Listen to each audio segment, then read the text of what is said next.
The overall goal of this procedure is to determine gene function through the use of DNA vector-based RNA interference. This is accomplished by first designing and generating shRNA constructs that target specific genes.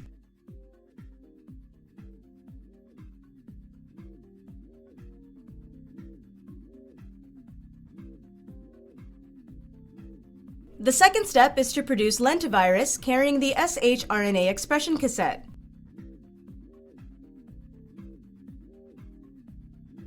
Then stable cell lines are generated by infecting cells with the lentivirus,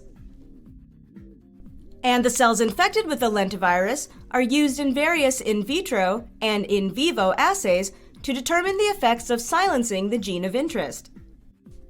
Ultimately, depending on the assays utilized, the results can show changes in tumorigenicity of the cells as a result of gene knockdown,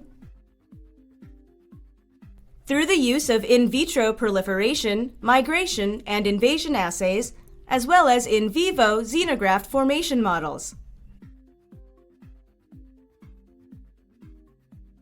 Demonstrating the procedure will be Daniel Stovall, Meimei 1, and Qiang Zhang. Daniel is a graduate student in my lab. Meimei is a technician.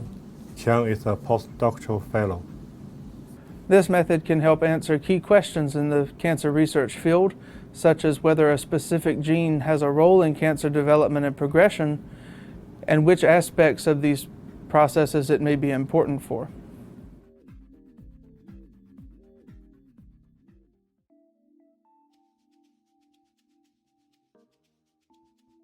To begin, design and order the